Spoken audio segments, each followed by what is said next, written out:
नमस्कार दोस्तों, स्वागत है आपका आपके अपने YouTube channel the IQ traders में। दोस्तों, एक स्ट्रैटेजी आज समझ आई थी सुबह।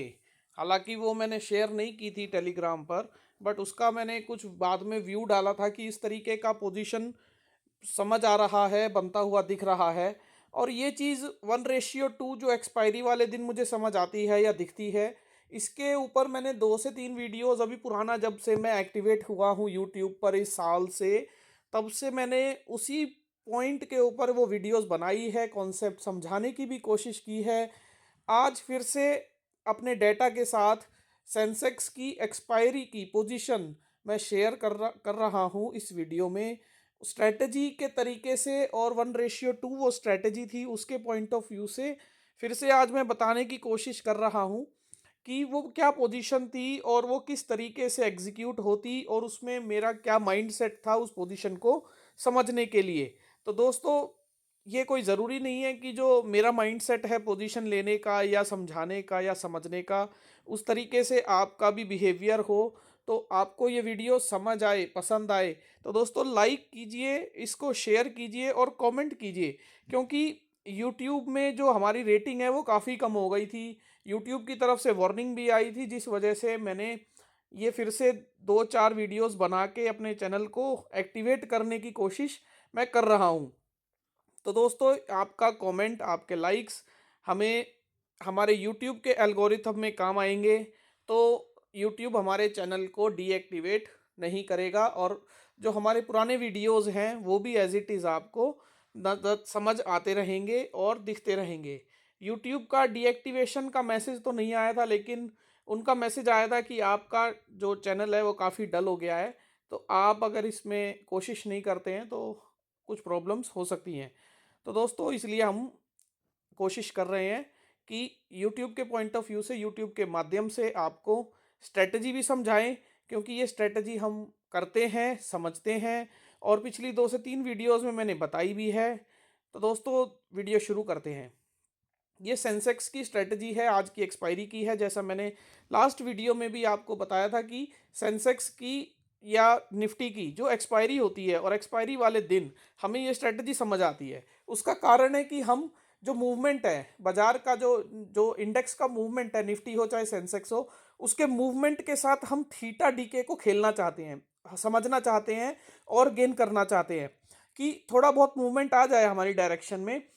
और उसके अलावा हमारी डायरेक्शन में यदि मूवमेंट नहीं भी आता तो हमें लॉस मिनिमम हो, और हमारी डायरेक्शन में मूवमेंट आता है, होल्ड करता है, तो फिर हमें गेन दे। तो दोस्तों, आज सेंसेक्स की एक्सपायरी थी, इसलिए ये एक्सपायरी वाले दिन चूज़ किया जाता है। अगर हम एक्सपायरी से 1 दिन पहले, 2 दिन पहले, या आज आप मंथली की भी चेक करेंगे, उसमें 1:2 डाल दीजिए। लेकिन उसके लिए आपको वेट बड़ा लंबा करना पड़ेगा, और उसमें लॉस की प्रोबेबिलिटी टाइम के साथ, क्योंकि गैप अप गैप डाउन भी हो सकता है अगले दिन, या उससे अगले दिन, तो गैप अप गैप डाउन का भी डर बना रहेगा, और टाइम के साथ लॉस की प्रोबेबिलिटी भी थोड़ी सी ज़्यादा होती है। लेकिन आज के दिन, क्योंकि एक्सपायरी का दिन है, हमें पता है कि हम पोजीशन रनिंग मार्केट में ले रहे हैं, 9:15 बजे बाजार खुल चुका है। अब कुछ भी होगा तो हमारे सामने होगा, रनिंग मार्केट में होगा। उसके बाद हम उस पोजीशन को एडजस्ट या क्लोज भी कर सकते हैं, सामने की सामने ऑर्डर डालकर। तो ये माइंडसेट है, ये व्यू है एक्सपायरी वाले दिन इस पोजीशन को लेने का।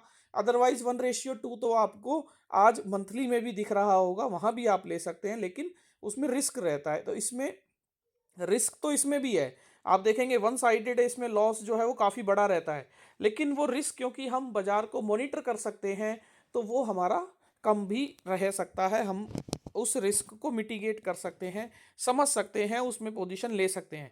तो दोस्तों, आज हमने एक पोजीशन ली थी 76,700, माफ़ कीजिएगा, ली नहीं थी, लेकिन ये पोजीशन हमने शेयर की थी। बाद में लिख के बताई थी कि इस तरह की पोजीशन दिख रही थी। तो दोस्तों, पोजीशन क्या थी कि 76,700 की पुट, यदि हम 9:20 के आसपास में, जब बाजार में गैप अप हुआ और तेजी दिख रही थी, तेजी आ रही थी, और ऊपर उसने एक शेडो बनाया था, शेडो बना के उसने अपना सप्लाई प्रेशर को शो किया था, वो हम चार्ट पे दिखाएंगे। तो उस टाइम पर 76,700 की पुट का मैंने क्लोजिंग वैल्यू ले लिया 9:20 पर, वो 166 रुपये है।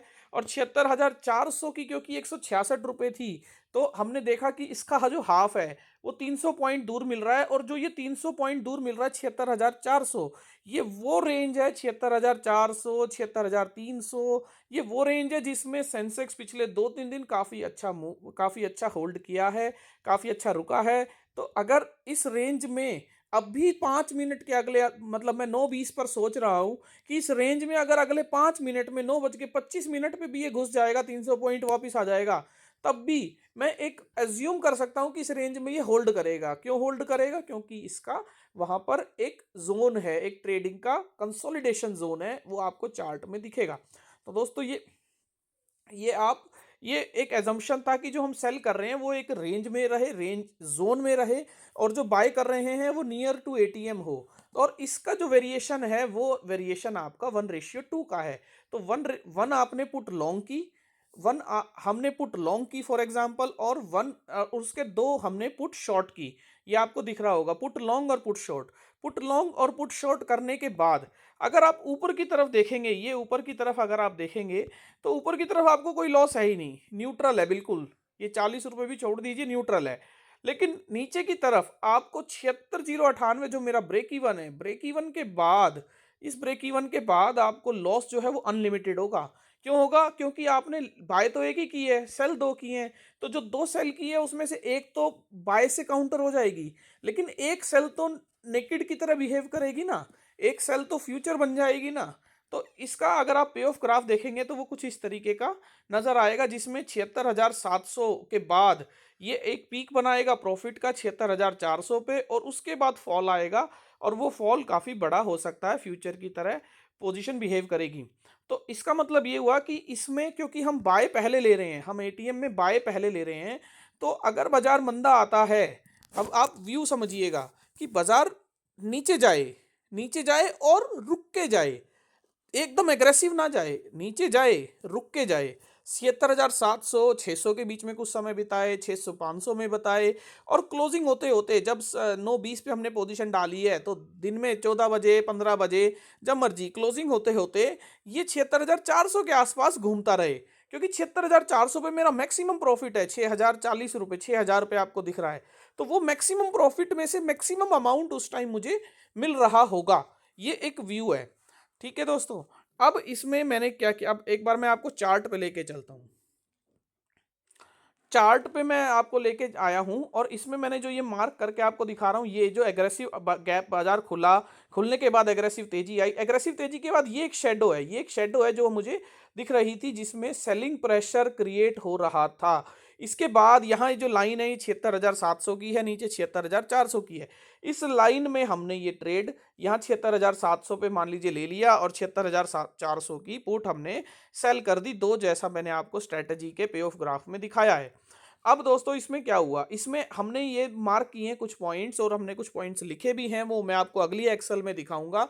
आप बने रहिए। और मैं फिर से आपको कह रहा हूं कि आपको अगर वीडियो समझ आ रही है, स्ट्रेटजी समझ आ रही है, तो आप हमारे यूट्यूब चैनल को लाइक कीजिए, कमेंट कीजिए, कमेंट में हमें बताइए आपको कुछ नहीं समझ आ रहा है। अगर आपको 1-to-1 भी स्ट्रेटजी को समझना है, तो मैं कोशिश करूंगा कि एक आपके साथ 1-to-1 सेशन या कोई जूम का सेशन भी हम इसे रख सकें। और ये मैं इसलिए बताने की कोशिश कर रहा हूँ क्योंकि इसमें, ठीक है, मेरा तो प्रॉफिट मैं अपनी रेंज समझ ही लेता हूँ, लेकिन अगर आपको स्ट्रेटजी समझ आती है, दिखती है, तो दोस्तों एक छोटी सी रेंज में मूवमेंट के हिसाब से, डे टू डे मूवमेंट के हिसाब से अगर आप कोई रेशियो क्रिएट कर रहे हैं, तो आपका ये कंसिस्टेंट इनकम का जनरेशन भी हो सकता है। इसमें लॉस का लालच, अगर आपको ग्रीड ग्रीड बन जाएगा, या इसमें आपको आईवीज का बड़ा नुकसान होता है। आईवीज का नुकसान कैसे होता है कि अगर ये एग्रेसिवली नीचे आया, और 76,700 का आईवी भी बढ़ रहा है, 76,400 का आईवी भी बढ़ रहा है, तो जो 700 का आईवी बढ़ रहा है वो 400 के आईवी को काउंटर नहीं कर पाएगा, और आपको वो लॉस हो जाएगा, और ये यहाँ ना रुक के ये एग्रेसिवली और फॉल आ जाए। तो इसलिए जो ये रेंज देखी जाती है, जो ये सेल की रेंज देखी जाती है, वो एक कंसोलिडेशन की रेंज देखी जाती है पिछले दिनों की, सो दैट कि वहाँ हमें एक प्रोबेबिलिटी बढ़ जाए कि वो वहाँ आकर, अगर बाजार वहां घुसता भी है, आता भी है, तो वहां आकर वो इंडेक्स थोड़ा सा सांस लेगा, थोड़ा सा रुकेगा, पानी पिएगा, कुछ तो करेगा, रुकेगा। जितना वो समय बिताएगा उतना ही वो आईवीज को स्लो डाउन करेगा, प्रीमियम को स्लो डाउन करेगा। और जितना प्रीमियम का यहाँ, क्योंकि ये डबल सेल है, और जितना प्रीमियम यहाँ स्लो डाउन होगा उतना ही मेरा प्रॉफिट का मार्जिन बढ़ता रहेगा। तो दोस्तों ये इसमें एक थॉट प्रोसेस रहता है। अब इसमें बाजार ने क्या किया, आज आप देखिए कुछ पॉइंट्स हमने मार्क किए हैं। जैसे ये मार्क किया है हमने, टाइम लिखा, ये लो का टाइम लिखा, कुछ बीच में टाइम लिखे हैं, हाई का लिखा, फिर ये इस टाइम का यहाँ टाइम लिखे, टाइम लिख के हमने कुछ एक्सेल में डाटा तैयार किया है, वो मैं आपको दिखाता हूँ। तो इसमें क्या हुआ, बाजार ऊपर गया, फिर नीचे आया, फिर ऊपर गया एग्रेसिवली 800 प्लस चला गया था, और फिर नीचे आया, फिर रेंज में हमारी आ गया। जब हमारी रेंज में आ रहा है तो बड़ी खुशी होती है कि अब तो ये मैक्सिमम प्रॉफिट की तरफ जा रहा है, यहाँ मैक्सिमम प्रॉफिट की तरफ आ गया, तो ये एक खुशी की चीज होती है। लेकिन जब ये ऊपर जाने लगता है तो वो प्रॉफिट को स्लो डाउन कर रहा होता है, प्रॉफिट को कम कर रहा होता है। तो अब दोस्तों मैं आपको एक्सेल में दिखाता हूँ कि वो किस तरीके से हमारी पोजीशन का डेटा मैंने जो तैयार किया है वो कुछ किस तरीके से है। तो इसमें हमने यहाँ टाइम लिख दिए, ये मैं बड़ा कर देता हूँ। यहाँ हमने टाइम लिख दिए कि 9:20 पर मान लीजिए 76,725 था सेंसेक्स, और 166 की 76,700 की 76,700 की पुट आपको 166 रुपीज़ की मिल रही थी, 76,400 की पुट 84 की मिल रही थी। तो इनकी जो वैल्यूज थी वो ये हो गई, इंटू 20 कर दिया मैंने, लॉट साइज 20 है। तो अब उसके बाद क्या हुआ, उसके बाद जैसे जैसे निफ्टी 9:35 पर निफ्टी ये नीचे आ गया, मेरी रेंज में आ गया, 11:10 पे ये मेरी रेंज से बाहर चला गया, 10:15 पे ये मेरी रेंज में 200 पॉइंट अंदर आ गया।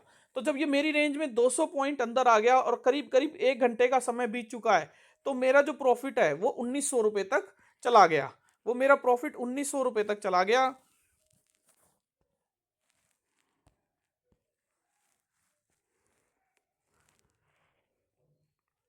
तो ये प्रॉफिट 1900 रुपये तक चला गया। अच्छा, ये तो बड़ा अच्छा लग रहा था देखने में। लेकिन उसके बाद ये फिर ऊपर चला गया, ये 76,528 आया, फिर ये 10:45, और अगले 1 घंटे के अंदर फिर ये ऊपर चला गया। अब आप स्ट्रेटजी डाले, आपको लगभग 2 घंटे हो गए हैं, 2 घंटे हो गए हैं। तो ये 166 की पुट भी 64 आ गई, 64 आ गई, 84 की जो पुट है वो 20 आ गई। तो आप देखेंगे तो यहाँ केवल 520 रुपये रह गया, प्रॉफिट 520 रुपये रह गया। तो आप ये देखिए कि 76,700 के नीचे आएगा तो देगा ही देगा प्रॉफिट, है ना। लेकिन 76,400 से ऊपर चला गया और एग्रेसिवली कोशिश कर रहा था कि ऊपर चला जाए, लेकिन उसके बावजूद भी आप प्रॉफिट में बैठे हैं। क्षमा कीजिएगा, उसके बावजूद भी आप प्रॉफिट में बैठे हैं, 2 घंटे बाद भी आप ये प्रॉफिट में बैठे हैं। और अगर आप ये पोजीशन में 1.5 से 2 लाख रुपए लग रहे हैं, तो ये कुछ ना कुछ 0.2%, 0.3%, कुछ ना कुछ प्रॉफिट का परसेंटेज है। जो कि कुछ लोग, मैं बात करता हूं तो वो कैलकुलेट करते हैं कि अगर मैं हर दिन 0.25% भी कमाता हूं और 20 दिन ट्रेडिंग करता हूं तो 4% मंथली में बना लूंगा, 5% प्रॉफिट में मंथली बना लूंगा, और वो फिर उसको एनुअल बनाते हैं। तो वो सब चीज़ें बाद की चीज़ें हैं, वो रेशियो जो बनाते हैं वो बाद की चीज़ें, कंसिस्टेंसी उसमें बहुत ज़रूरी है। तो हर एक्सपायरी आपको हफ्ते में 2 एक्सपायरी मिल रही है, एक निफ्टी मिल रही है, एक सेंसेक्स मिल रही है। अगर हर एक्सपायरी में अगर आप ये देखते हैं, समझते हैं, और इस स्ट्रेटजी को समझ लेते हैं या कोशिश करते हैं, मैं ऐसा नहीं कहूँगा, मैं फोर्स नहीं करूँगा कि आप ये समझिए ही समझिए। अगर आपको ये समझ आती है और आप कोशिश करते हैं कि ठीक है इसमें हम कुछ गेन कर सकते हैं क्या, तो वो आपको हो सकता है कि आपके ओवरऑल प्रॉफिट में कुछ कंट्रीब्यूट कर दे, आपके प्रॉफिट में कुछ ना कुछ कंट्रीब्यूशन मिल जाए। तो अब 11:10 के बाद क्या हुआ, फिर ये 11:35 पे फिर एट द मनी, जहां मैंने बेची वहीं आसपास आ गया। तो यानी लगभग 2.25 घंटे बीत गए, और जहां से मैंने शुरुआत की थी वहीं आ गया 11:35। तो मेरा प्रॉफिट 1,000 रुपये चल रहा है। अब ये प्रॉफिट क्यों चलता है ऐसा 1,000 रुपये, जो जहां से शुरू हुई वहीं आ गया, लेकिन ये प्रॉफिट 1,000 क्यों आ गया? ये वैल्यूज वापिस 166 या 84 क्यों नहीं बनी? क्योंकि दोस्तों इसमें क्या होता है ना, एक और आप कॉन्सेप्ट समझिए, एक और आप थ्योरी समझिए, कि जो ओटीएम की कॉल्स होती हैं या ओटीएम के जो ऑप्शंस होते हैं, ओटीएम के ऑप्शंस में with the passage of time, time बढ़ने के साथ साथ ओटीएम के ऑप्शंस में डीके फास्टर होता है। क्यों होता है? क्योंकि उसमें जो बाइंग प्रोबेबिलिटी होती है ना वो कम होती चली जाती है। तो आपके जो आईवीज हैं वहां के जो वोलेटिलिटी के जो पोर्शन है वो कम होते चले जाते हैं। तो जो ओटीएम ऑप्शंस होते हैं, अगर मैंने ये स्ट्रेटजीज यूएसडी आईएनआर में भी बहुत की हैं। इसके ऊपर वीडियोस भी अगर आप मेरी पिछली वीडियोस देखेंगे, पुरानी वीडियोस साल 2 साल पुरानी, तो यूएसडी आईएनआर पे बहुत रेशियो की स्ट्रेटजीज हम करते थे, प्रीमियम मैच करके करते थे। तो प्रीमियम मैच का जो कॉन्सेप्ट है वो मेरा आज का नहीं है, वो मैं यूएसडी आईएनआर में बहुत पुराना कर रहा हूँ। लेकिन अब यूएसडी आईएनआर ट्रेड नहीं होता है, तो हम अब इसको इस कॉन्सेप्ट को हम सेंसेक्स और निफ्टी में ले आए हैं। तो यूएस इसमें हमने क्या किया, प्रीमियम ही तो मैच किया कि 1:2 में प्रीमियम मैच हो गया। तो अब प्रीमियम मैच होने के बाद जो आपका एक 164 का 84 × 2 168, तो 168 का प्रीमियम आपका यहाँ रह गया। जब आपका बिल्कुल 11:35 पे सेम था तो 48 का रह गया।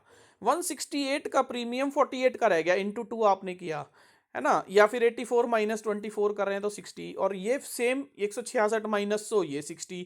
तो यानी प्रीमियम डीके आपका इक्विवेलेंट है। तो और ये एट द मनी है, तो इसका मतलब ओटीएम में प्रीमियम आपका हैवीली डीके हो रहा है ना।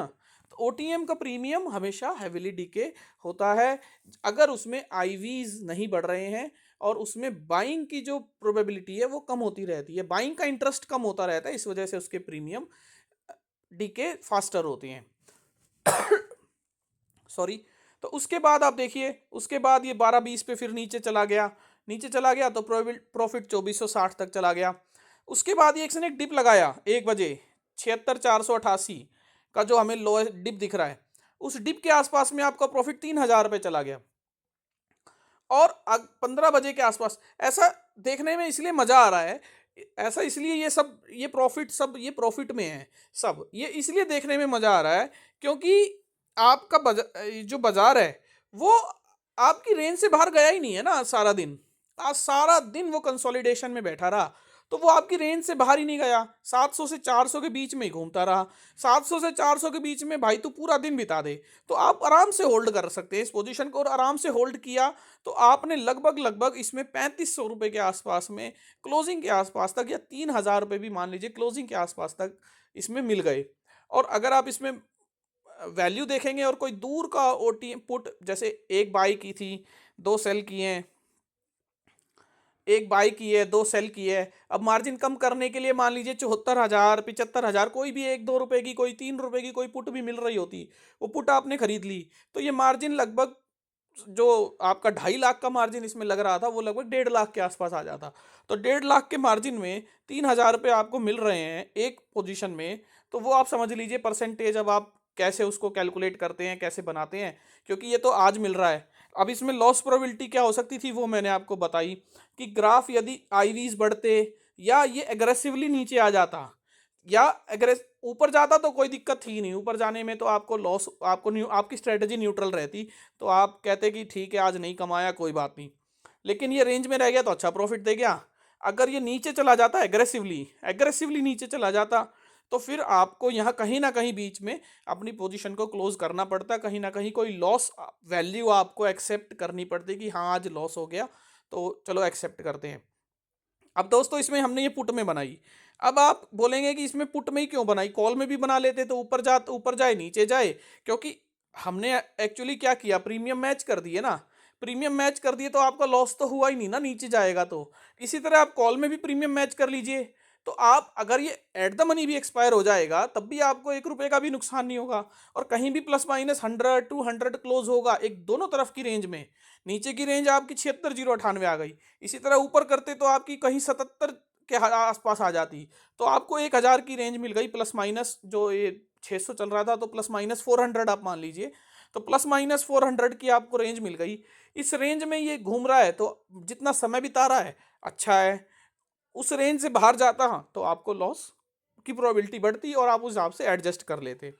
तो दोस्तों ये एक्चुअली मैं खुद भी चाह रहा था कि ये पोजीशन, क्योंकि आज इसमें काफ़ी अच्छा रेंज बाउंड रहा, आज इसमें काफ़ी अच्छी रेंज में रहा सारा दिन, इसलिए मैंने इतना मेहनत किया, डाटा बनाया, और डाटा बना के आपको ये समझाने की कोशिश की है कि ये स्ट्रेटजी तो अच्छी लगती है लो रिस्क है, रिवॉर्ड भी ठीक है, लेकिन ये होली ग्रेल नहीं है। आप ये भी समझ लीजिएगा, जो होली ग्रेल वर्ड यूज़ करते हैं, ये होली ग्रेल नहीं है, इसमें लॉस की प्रोबेबिलिटी है, और लॉस की प्रोबेबिलिटी आपको देखनी है तो वो उसके लिए भी मैं डाटा शेयर कर दूंगा टेलीग्राम में कि लॉस कब हुआ था इस स्ट्रेटजी में। निफ्टी में लॉस हुआ था, ये मैंने लॉस खुद बुक किया था। लॉस क्यों हुआ था, क्योंकि आईवीज एग्रेसिवली बढ़ गए थे, इसलिए मैं बार बार अपनी पिछली 2-3 वीडियो में भी बोल रहा हूँ कि अगर इस पोजीशन को बनाने के बाद अगर ये आईवीज बढ़ते हैं तो आपको लॉस की प्रोबेबिलिटी भी झेलनी पड़ेगी। ये 166 का 266 हो गया, तो ये 84 का 160 हो जाएगा। तब आप देख लीजिएगा ये आप वैसे ही लॉस में आ जाएंगे आईवी बढ़ने से। तो इस वजह से ये स्ट्रेटजी हमने आज ये वीडियो बना रहे हैं, ये स्ट्रेटजी हम आपको बताने की कोशिश कर रहे हैं। तो दोस्तों वीडियो पसंद आया हो, समझ आया हो तो प्लीज़ कमेंट कीजिए, कमेंट से हमें बताइए, लाइक कीजिए। और आप हमें कंट्रीब्यूट करना चाहते हैं तो टेलीग्राम पे मैं कंट्रीब्यूशन के लिए लिंक शेयर कर दूंगा या वीडियो के डिस्क्रिप्शन में डाल दूंगा। Thank you.